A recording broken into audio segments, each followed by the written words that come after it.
Hi everyone, welcome to my 17-month dreadlock update. I know it's a bit crazy, you've probably noticed the difference already that I no longer have dreadlocks right at the front of my head.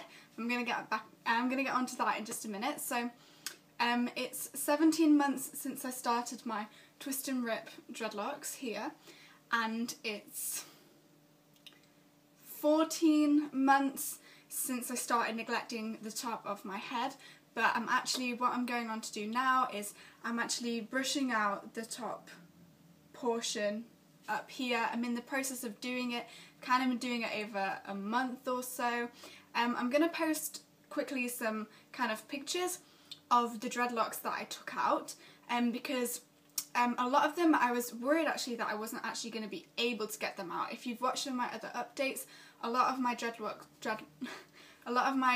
were clubbed dreadlocks, which kind of meant that the dread had like folded on itself and then dreaded.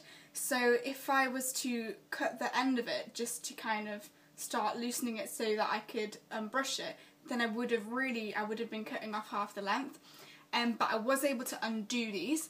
I undid it with a little pin, but you can also use a needle. For some of them I did it with conditioner, but I found that like the water was dripping all over the floor and stuff like that, so you can also do it just with dry hair, which is apparently less damaging. But I'm kind of doing both methods, and I guess I'll be able to report back soon which one worked best. So I was entirely able to get them out. My hair was completely fine underneath. The time range was, some dreadlocks were coming out 15 minutes, some dreadlocks 3 hours. Crazy. And I found a lot of the ones that were clubbed, that I'm sure you've seen the pictures, maybe I can put the pictures here. What I was finding was that the first, say, hour of doing the dreadlock, because it did take a long time, because I would kind of have to loosen around the dreadlock, but then the kind of last, I don't know, 10 minutes. So say I'd be working on the dreadlock for an hour, like, oh, it's not doing anything, just massaging, conditioning, pulling out random strands where I could do, and then all of a sudden I just managed to get just the right bit, and then straight away out, and all done 15 minutes later. So it really seemed like it was kind of slow process, but then as soon as it was kind of the hair that was folded had been loosened, it all just comes out. So yeah, I think that's kind of everything I have to say. So the reason why I am taking out the top of my hair is not necessarily because I don't like the dreadlocks. I mean, I think the way they look, they did look kind of, I mean, I've still got a lot of them in, I guess like this. I don't really mind how they look, because I know that over the time they get thinner and they get more kind of refined and neat, but really it was just my scalp, it was hurting my scalp, and the sections were actually pretty small, and I made sure that they didn't get too big. But because I like to wear my hair up in a bun quite a lot, I was really finding, especially at the back of my head and on the side of my head, that it's just really hurting my scalp, which is why I've taken it out. I've just remembered, along with taking the top half of my dreadlocks out, I've also brushed the ends of the older ones. So a lot of these, the reason why so much is brushed out is because a lot of them were kind of folded. So in order to kind of, even if I just wanted to brush out a small bit at the end, I had to unbrush all of it. And then the plan was kind of to let them dread up a bit more, but what's happening is that when they dread up more, they're tending to do the same thing again, and it's just so much effort to get them out that I'd rather just keep on top of brushing them. Because literally after I took them out, I had a shower straight away to get all the conditioner out, and loads of them just immediately knotted up straight away. So I'm not sure how sustainable this is really going to be.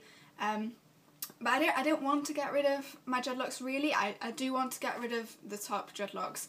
They're hurting my scalp, and I'm not sure it's really, the look is really for me anymore, at least. But I don't know, maybe things will change. But my bottom ones, the oldest ones that are kind of near the bottom of my neck, no problem with these at all. I like these ones. They're not kind of hassling me, they don't hurt my scalp, and they're matured really well. I think there's just this one that I didn't unbrush the end of. I'm considering, the thing is, it's kind of unique and quirky. It's my last unique and quirky one, but I just wonder whether with all this loose hair, does it then look weird to have like a big stubby one? I don't know. So that's kind of everything that's happening. I guess next time I make the update, I'll have taken the top half out so we can see what that looks like, and I'll be able to report back on which was the best method. I think that's kind of everything. Obviously I'll show you my hair.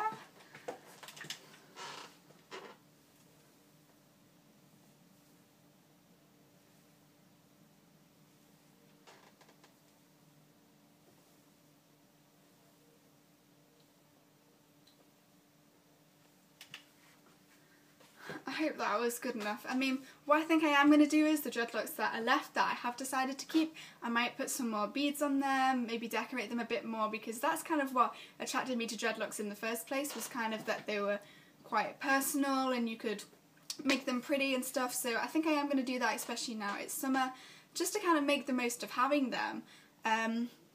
Because a lot of the dreadlocks that I took out did have beads on them, so now I don't really have many beads. I think I have like 3 or something, so yeah, I think that's my update. So let me know if you have any questions or anything that you want to see.